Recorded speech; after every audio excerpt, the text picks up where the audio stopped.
So today, we're really diving deep. Almost 80 years now, the question's been hanging out there, right? How do we make no more Hibakusha actually happen? Not just the slogan, but the world we live in. And I think that's what makes this Nobel Prize so interesting. It really is. Because it's not just about what Nihon Hidankyo, the Japanese organization of survivors from Hiroshima and Nagasaki. Right. It's not just what they did, it's what it means for us now. Yeah, and you hit the nail on the head using that phrase, because for them, no more Hibakusha, that wasn't just a saying. It was like directly challenging how the Japanese government even wanted to deal with the war, with moving on. See, that's what I find so fascinating. So we're talking formed in 1956, right after the bombings. Were they always this political force? Not right away, not as this big unified group. Gotta remember, even Hibakusha, the word itself, it meant something different back then, more of a medical term, all about radiation exposure. What Nihon Hidankyo did, they brought all these local groups together, survivors from the bombings, even people impacted by those Pacific nuclear tests, Oh, right, yeah. Suddenly, it's not just Hiroshima and Nagasaki, it's bigger than that. They pushed for recognition of the whole experience. So not just your physical health, but what does it mean to be a survivor in Japan at that time? Post-war, everything's changing. Did that, broader view, did that shape their actions early on? Totally. Look at those early delegations they sent out, 1950s, Soviet Union, China, even going to the West, right? That was huge for breaking the silence around what those bombs really did. And it wasn't just telling their stories, it was about who got to control the story, on a global level. That takes some serious guts, though, right, to go around the world reliving that horror. What was the core message they brought to these international stages? They wanted a total ban on nuclear weapons. And look, they lived it. They understood the devastation firsthand. That's what drove them. We talk about that global nuclear taboo, that using these weapons is just wrong morally. Right. They were a huge part of making that real. See, that's interesting, because you'd think the bombings themselves, that'd be enough to make a taboo. But you're saying it was the survivors organizing that really drove the point home. Exactly. The world knew bombs had fallen. But to make people grasp the human cost, the long-term damage, that took the Hibakusha, putting themselves out there, making it political, and back home. Not everyone liked that. You mean the Japanese government? What was their stance in those early years? Complicated. At first, the advocacy, it was a lot about the radiation, the health problems that stuck around. Government wasn't so keen on acknowledging that, the long-term stuff. Makes this, it kind of disrupts the whole quick recovery narrative, right? Exactly. But then, 1954, you get the Lucky Dragon incident. Japanese fishing boat caught in fallout from a U.S. nuclear test. Suddenly, it's not some far-off war, it's their own citizens getting hit. And that, I'm guessing, forced the government's hand. Public outcry was huge. They had to do something. So 1957, you get the atomic bomb medical law, first time there's state assistance for the Hibakusha. But, and this is important, it's a double-edged sword. How so? I mean, on the surface, it's a win, finally getting some recognition. Sure, for their medical needs. But this legal definition, it helps them get aid, but it also starts putting them in a box, Their experiences, now they're all about the radiation, less about everything else being a Hibakusha meant. So it's by helping them in this one very specific way, it kind of, simplifies their experiences, limits their story. Exactly. And that tension, needing help, but also, who gets to decide what it means to be a Hibakusha, that became central to their whole movement. It wasn't enough to just survive. The world had to understand what that survival even meant. Which I guess leads to the question of justice. How do they seek that from a government that's at first hesitant to even fully admit their suffering? And that's where it gets even more interesting. Hidankyo, they weren't just after medical care. This was about the bombings themselves, the state's responsibility. They wanted compensation, and not just a little bit. Their argument, if veterans got support, well, the state had an obligation to all citizens hurt by the war. Seems pretty clear-cut, morally speaking. I'm guessing it wasn't that simple, though, huh? You got it. This is what led to some of those big legal battles. 1963 Tokyo District Court landmark ruling. They actually said, yeah, those bombings, illegal under international law. Whoa, okay, that's huge. So they got the compensation then? Not so fast. The ruling, it didn't actually force the state to pay up. Major setback. But it shows you something about Hidankyo. They were willing to go head-to-head with their own government. Not just protests or emotional appeals. They were using the law, too. So, playing the long game, realizing that to get to no more Hibakusha, you got to change the whole system, the laws, not just how people feel. Exactly. And this legal battle, Just one example of how they approach things. We'll get into more of that, but first. Speaking of how they approach things, we were talking about Hidankyo pushing back against the government's narrative, right? Like wanting to control their own story. Where else did we see that? Oh, it's everywhere once you start looking. But a perfect example is how they tackled the whole Hibakusha label itself. Remember, the government, they tied it to medical aid, radiation exposure, all that. Right. Yeah. Hidankyo, they knew that was important, crucial even, for getting help. But they also kept saying, hey, that's not the whole story of what it means to be us. So they're walking this tightrope, right? Accepting help that also kind of defines them in a limited way. How'd they push back against that? Well, one way was this big push they made for a dedicated Hibakusha relief law. Not just more money, but like separate recognition. Saying, our situation, it's not the same as veterans, it needs its own thing. Which makes sense, right? Because their struggle wasn't just physical, was it? There's this social stigma, too, the whole... Huge. Think about it. The fear people had, the discrimination, even within yourself, carrying that invisible threat of radiation. Hidankyo, they wanted that acknowledged. That was part of being Hibakusha, too, not just a doctor's checklist. But that's got to be where those personal stories hit harder than any legal document, I'd imagine. You got it. And they were smart about weaving them together. 1966, they put out this pamphlet, the Crane pamphlet. It lays out their whole argument for why the state should compensate them. But it's not just dry legal stuff. They wove in these firsthand accounts of suffering. You read it, and it's like, this is their heart on the page, but backed up with facts. So smart. Like, they knew to make real change, you need both. That gut punch of emotion and knowing how to play the system. Exactly. And they were strategic on a global level, too. Remember those UN disarmament sessions? They were there bringing that message directly to world leaders. This is what happens. This is what we need you to prevent. Wow.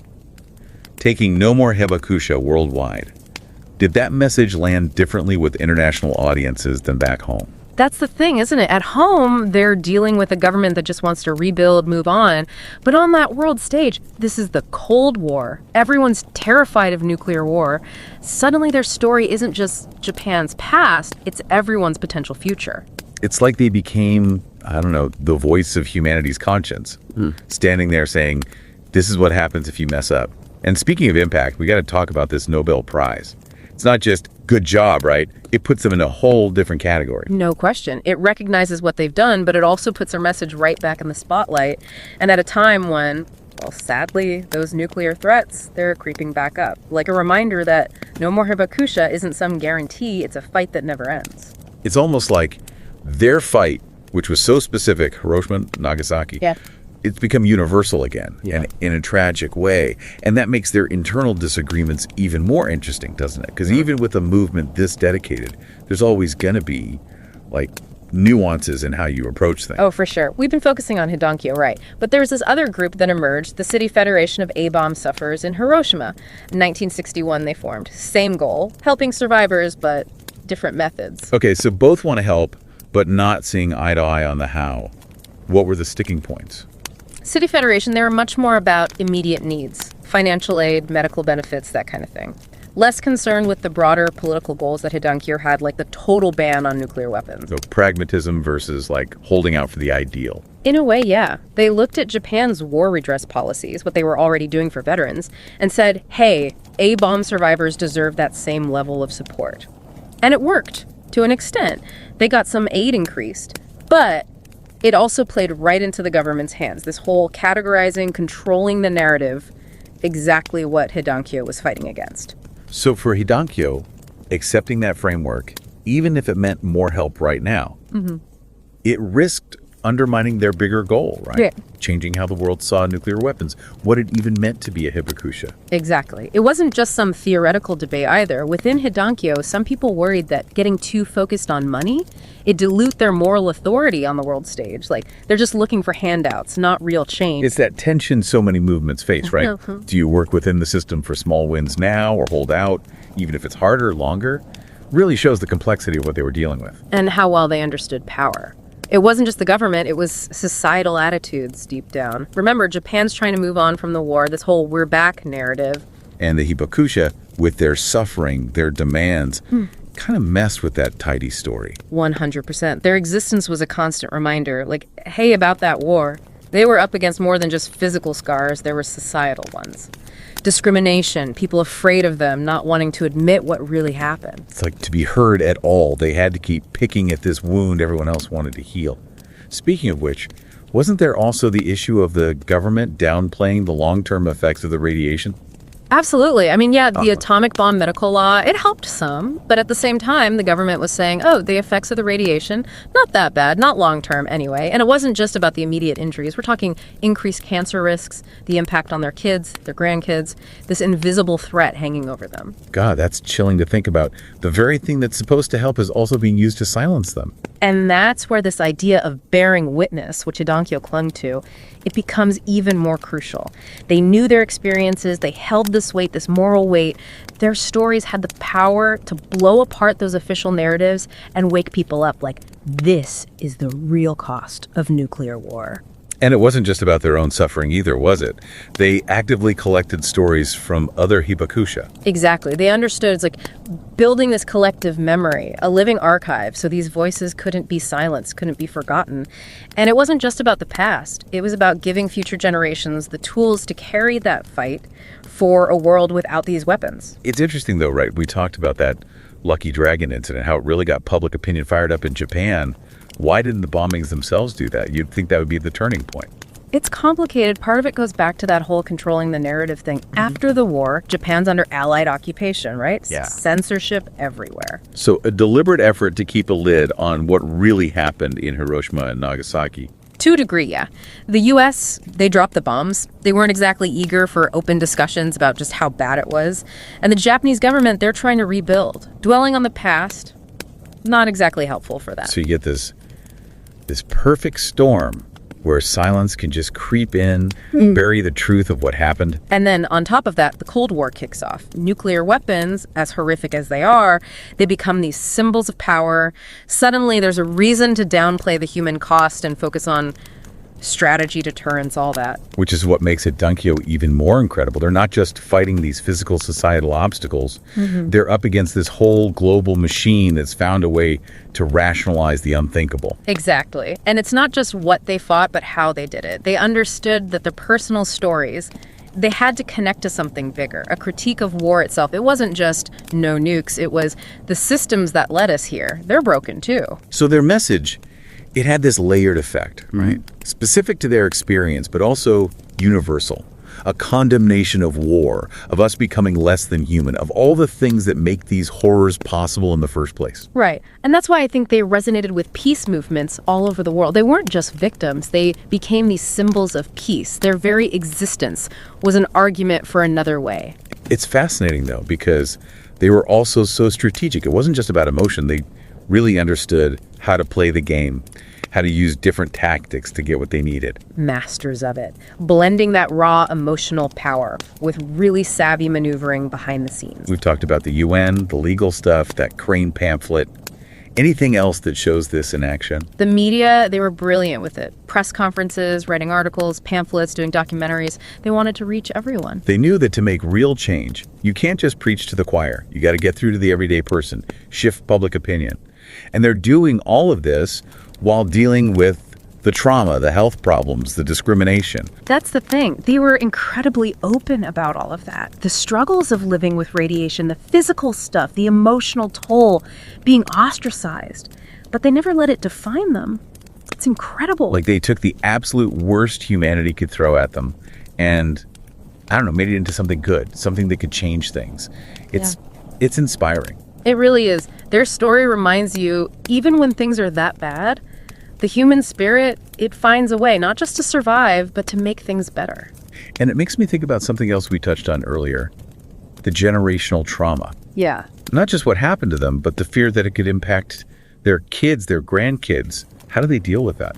They knew that shadow was there, that it wasn't just their burden to carry. Radiation, it can cause genetic mutations, right? Increased risk of cancer, other illnesses, passing it down. It's like this awful inheritance woven into them. And beyond the physical, just think about their kids growing up.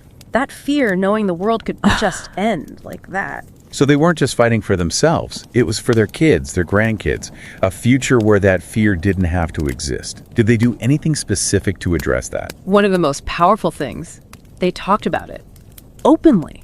with their families, broke the silence, encouraged everyone to do the same. They knew you don't heal by pretending it didn't happen.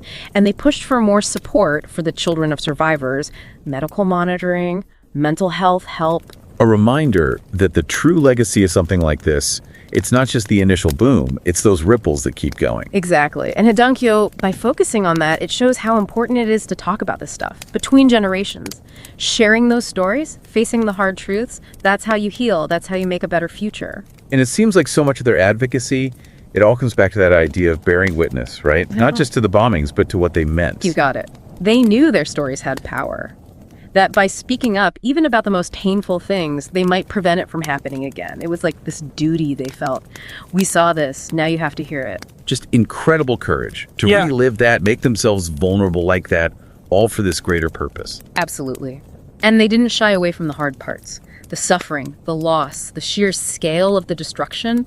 They knew those details. As awful as they were the things that might make people listen. And it wasn't just about looking back either, was it? They were trying to change Japan itself, challenging those power structures, pushing for a more peaceful, just society. Crucial point. They saw the bombings as part of something bigger. Japan's history of militarism, of nationalism, their suffering, it was consequence of that, and they were determined to break that cycle, to create a new Japan, one that had learned from its mistakes. So holding a mirror up to their own country, saying, this happened, now what?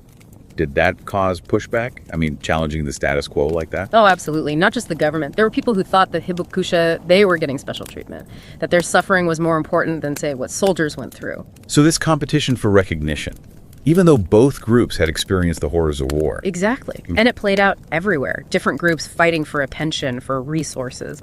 Plus, you had this general feeling in Japan of wanting to move on, forget the war, rebuild, a kind of national amnesia. And the Hibakusha, with their constant reminders, the fact that they were still hurting, it disrupted that narrative. Totally. They were this uncomfortable truth. They didn't fit into the story Japan wanted to tell about itself, and yet they kept pushing, refused to be ignored. What was it about them, their message, that let them break through? Part of it, and this is incredible to me, was forgiveness. After everything, the horror, they could easily given into anger, bitterness, wanting revenge. But they chose a different way. Forgiveness. Not because they were weak, but because it took even more strength. To forgive, not condone, right? To break the cycle. That's right. They understood holding on to hatred, it just keeps that cycle going. They believed true peace, it came from understanding, compassion, letting go. And it wasn't just whoever dropped the bombs. They forgave their own government for leading them into war in the first place. It's like they understood that to really heal as individuals and as a nation, you have to admit it's complicated, that there's shared responsibility even when it hurts. Exactly. And that forgiveness, it wasn't passive. It fueled them, their activism, this vision they had of a world without nuclear weapons. Their story, it's like proof that forgiveness can change things. That even in the darkest moments, we can choose hope over hate, love over fear, peace over violence. It's a lot to take in. Yeah. But so important. And to see how they live that belief, how they turn their pain into something positive. It shows what humans are capable of, that resilience, that hope, that drive to make a better world, even when it seems impossible. And their legacy, it challenges us, doesn't it? To look at our world, our role in it, and ask, what are we doing to build something better? It's a call to action. Don't forget the past. Keep striving for a better future. Never give up hope. That's what they taught us. And it's a story that deserves to be heard over and over, because somewhere in there, that's how we make a more peaceful, more humane world. A world where what happened to them never happens again. It's the least we can do. You know, it's striking. We've talked about their fight for recognition, for justice, but it's clear their advocacy, it was about the future of Japan, too, challenging how the country saw itself after the war, its place in the world. They wanted to break free from that militaristic past, embrace peace, cooperation. It wasn't just about healing old wounds, but about making sure those wounds didn't define the future. Yeah, and you can't overstate how important they were to how Japan developed after the war. The anti-war movement, the commitment to pacifism, pushing for a more democratic society, they were a part of all of that. And internationally, too, pushing for disarmament, building relationships with other countries. Their vision, it was of a Japan that helped make the world a better place. Yeah. Using its influence for good. And their story, it's still inspiring people today, people working for a more just, peaceful world. It reminds us that even after those huge, awful events, hope, vision, that belief that things can be better, it can win out. They're proof of that. Proof that humans can overcome anything, learn from their mistakes, and create a future worth fighting for. And it challenges us to do the same, to face the problems of our time head on and never stop fighting for that better world. It's kind of mind-blowing when you think about it. This group coming from such a specific, awful event, and they managed to not just fight for themselves, but to push for change that affects everyone, even now. And that's exactly why their story matters so much, especially now with this Nobel Prize. It's not just a pat on the back. It's like, okay, if they could find the strength after Hiroshima, after Nagasaki, to fight for something better, what does that say about us? What are we doing with our time facing the threats we have now? It's easy to feel small, right? Like one person, what can you do about something as huge, as scary as nuclear weapons? Do they ever talk about that? The Hibakusha, I mean. Yeah. That feeling of being overwhelmed. All the time. Lots of survivors, especially early on, talked about that despair. But here's what gets me. They took that despair and they turned it into action. They knew if you let yourself become numb to it, that's the real danger, staying silent. It's like you're agreeing to let it happen again. So what do we do? Someone's listening to us, right? Maybe they've never even thought about this stuff much. What can they actually do? It starts with knowing, right? Learning. The Hibakusha, their story reminds us that these aren't just words, threats. There are real people behind them. Educate yourself, that's step one. It's like you were saying before, that whole bearing witness thing. If we listen to their stories, engage with what happened, we're keeping that memory alive, making sure it isn't forgotten. Exactly. And once you've done that, once you understand a bit more, then you look for the ways to actually do something. There are groups out there, tons of them, working for disarmament, pushing for policy changes, getting the word out. Support them. Even a little bit, it all adds up. That collective action thing, right? Yeah. The Hibakusha showed us that. Even if you feel small, all those voices together, that's how you get loud enough to make people listen. And don't underestimate just talking about it. Hidankyo, their message got through because it was personal. Talking to your friends, your family, keeping those conversations going, even if they're hard, that's how you keep the issue alive. That's how you fight apathy. It's in that space, right? Between knowing and doing, between those everyday conversations, that's where we challenge ourselves, challenge each other to not settle, to demand better from our leaders, from the world. Couldn't have said it better myself. This Nobel Prize, it's amazing, don't get me wrong, but it's also this. It's like they're handing us the torch now. Saying, okay, we did what we could, now it's your turn. What are you going to do to make no more Hibakusha mean something? That's a question worth sitting with, long after this is over. And hopefully it's a question that sparks something in all of us, something that makes us act.